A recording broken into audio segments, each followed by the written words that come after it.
जिंदगी जिंदाबाद। अच्छे हैं ना आप लोग? कहते हैं जग रोक न पाएगा, मीरा नाचेगी जब प्रेम नचाएगा। जब आप प्रेम पूर्ण जीवन जीते हैं तो नृत्य स्वतः ही आपके अंग अंग से प्रस्फुटित होता है। वास्तव में ये ऊर्जावान सेहतमंद होने का पहचान है नृत्य संगीत। नृत्य ही तो वो कला है जहां हम अपनी सारे दुखों को विस्मृत कर सकते हैं, सब कुछ भुला के प्रकृति के साथ एक हो सकते हैं। लेकिन कभी कभार जिंदगी इतना नचाने लग जाती है कि हम प्रकृति के साथ एक होने में अपने आप को जिंदगी के तामझाम में इतना व्यस्त कर लेते हैं कि कभी प्रकृति के साथ एक हो नहीं पाते हैं। आज नृत्य में, संगीत में, लेखनी में कई श्रेष्ठ पुरस्कार दिए जाते हैं। उसी क्रम में आज हम लोग जान पाएंगे इस वर्ष के कुछ चर्चित पुरस्कार रहे हैं।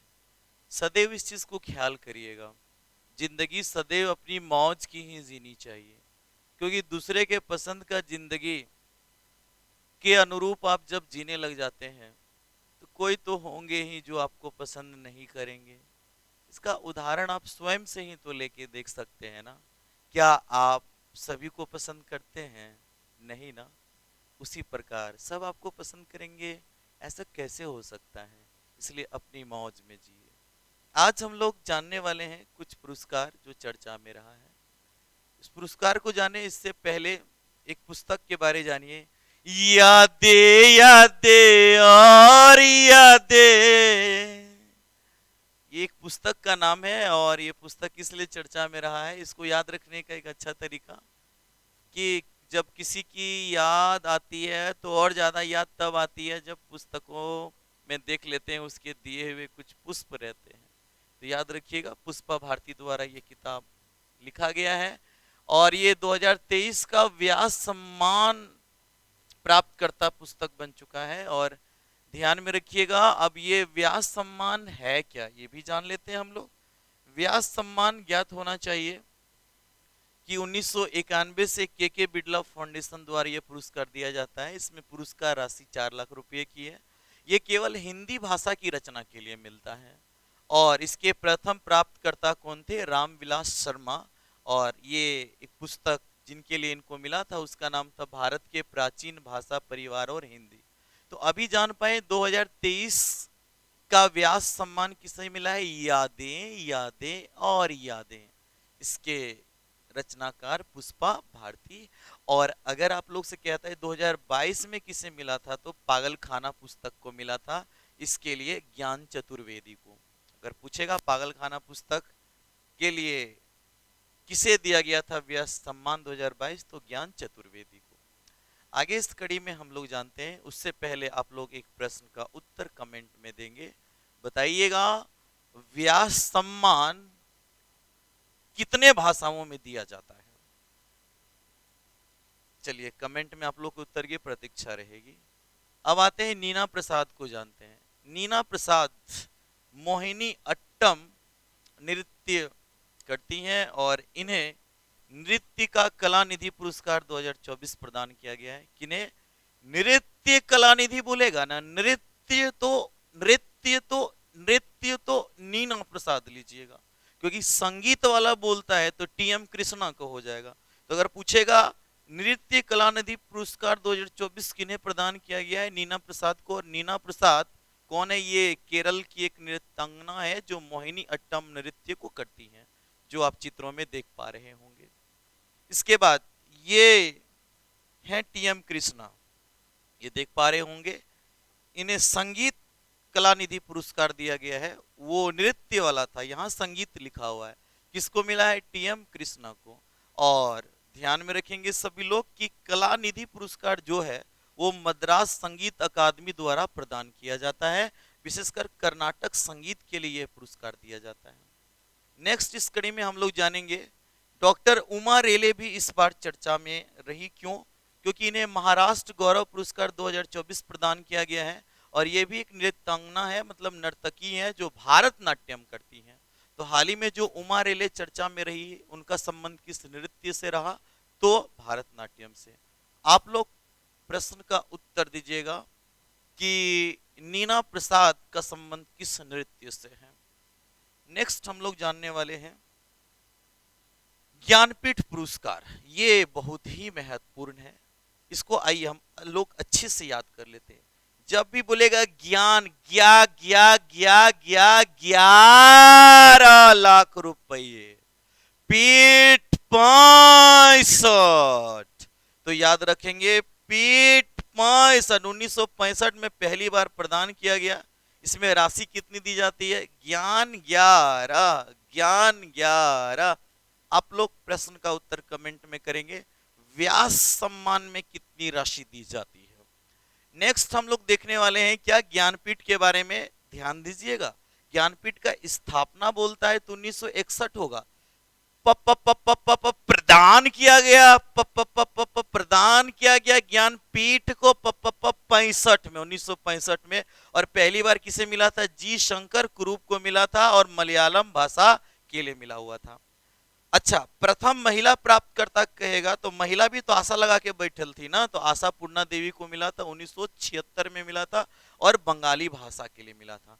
महिला प्राप्तकर्ता बोलता है तो आशा पूर्णा देवी होगा। प्रथम प्राप्तकर्ता बोलेगा जी शंकर कुरूप होगा। अंग्रेजी, अच्छा ये कितने भाषाओं में दी जाती है? तो हम लोग के संविधान की जो 8वीं अनुसूची में जो 22 राजभाषा है, आप लोग अच्छे से बता पाएंगे 22 राजभाषा कौन है? थोड़ा स्मरण में मैं दिला देना चाहूंगा। 22 राजभाषा क्या है? तो हम लोग याद रखे हैं बहुत अच्छे तरीके से, आप लोग बताइए। हम लोग केस को लेकर चालू किए थे, तो केस आसमान में तो असमिया लिए थे, केस से कश्मीरी लिए हुए थे, गजरा लगाए तो गुजराती लिए हुए थे, बिंदी लगाए तो हिंदी लिए थे, यू जैसा लगाए तो उर्दू लिए थे, इसके बाद गाल बोले तो बंगाली, मुंह बोले तो मराठी, हाथ पंजा बोलता है तो पंजाबी लिए थे। और फिर याद कैसे किए हुए थे? तुमसे मिलना, बातें करना अच्छा लगता है। तुम से क्या था? तमिल था। से क्या था? संस्कृत था।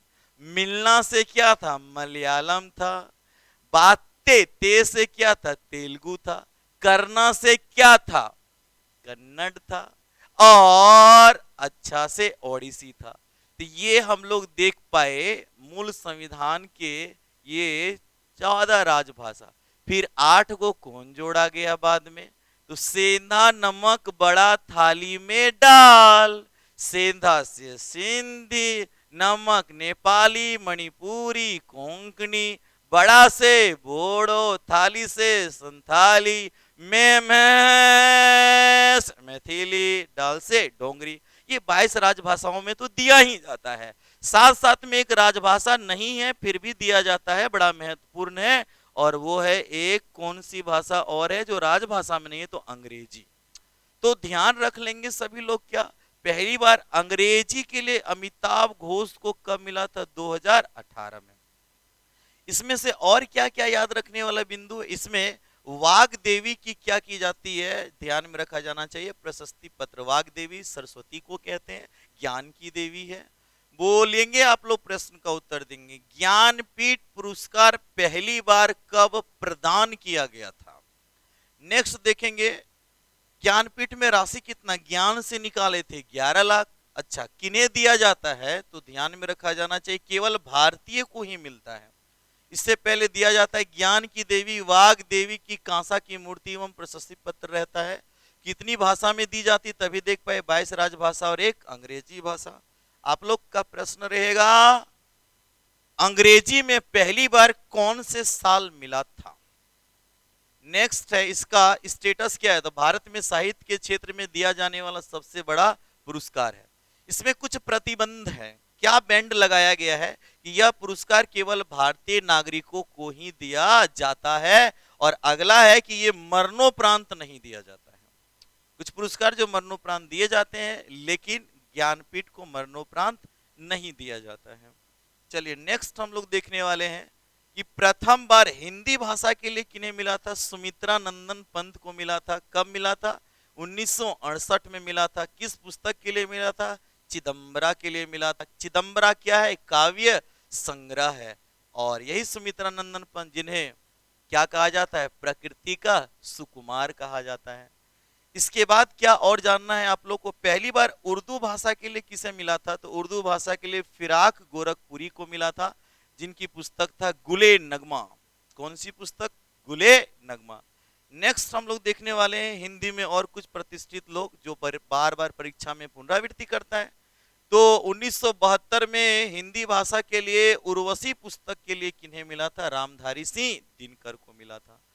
1978 में हिंदी के लिए अज्ञेय को मिला था। किस पुस्तक के लिए? कितनी नावों में कितनी बार के लिए। और 1982 में 1982 में हिंदी पुस्तक यामा के लिए मिला था महादेवी वर्मा। वर्मा यामा, वर्मा यामा। आप लोग के लिए प्रश्न है, पहली बार किस महिला को ज्ञानपीठ पुरस्कार मिला था? कमेंट में उत्तर देंगे, ये जान पाए। अब करेंट अफेयर्स में चर्चा में क्या है, तो याद रखिएगा 2023 में किन्हें, 2023 का जो 24 में प्रदान किया गया है तो किन्हें दिया गया है और किस भाषा के लिए दिया गया है। इससे पहले जान लेना है कि 2022 का कोंकणी भाषा में दिया गया था, दामोदर मौजे को दिया गया था। और 2023 का ज्ञानपीठ जो कैवा है? 58वां है। कौन कौन भाषा के लिए संयुक्त रूप से मिला है? संस्कृत और उर्दू के लिए। संस्कृत भाषा के लिए किन्हें दिया गया? राम भद्राचार्य को। और उर्दू के लिए गुलजार को दिया गया। गुलजार का ही पूरा नाम क्या है? संपूर्ण सिंह कालरा।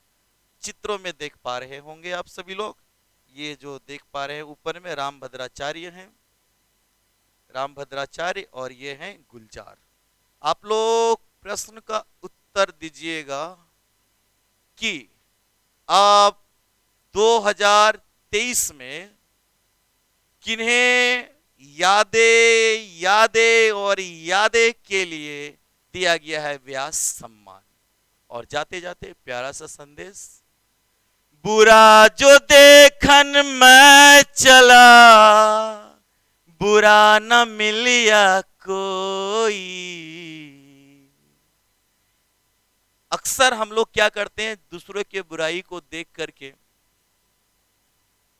अपने बुराई को भूल जाते हैं, लेकिन हमारे पास बाहर के कोई शत्रु उतना नुकसान नहीं पहुंचाता है जितना हमारे खुद के अवगुण हमें नुकसान पहुंचाते हैं। छोटी छोटी बातों के लिए हम क्रोधित हो जाते हैं और दूसरों की गलती का सजा खुद को पीड़ा में रखते हैं। आलोचना करने वाले, निंदा करने वाले, बुरा भला कहने वाले, इन लोगों के संदर्भ में कबीरदास क्या कहते हैं? निंदक नियरे राखिए, आंगन कुटी छवाए, बिन पानी साबुन बिना निर्मल हो ये सुहाए। और निंदा करने वाले को तो अपने समीप में रखना चाहिए, जो हो वो अपना समय गवा करके आपकी निंदा कर रहा, ध्यान में रखा जाना चाहिए। साफ सुथरा निंदा करने वाले पर उससे ज्यादा खुद पर ध्यान देने की जरूरत पड़ती है। आप लोग अपना ख्याल रखिएगा। बाय। जिंदगी जिंदाबाद।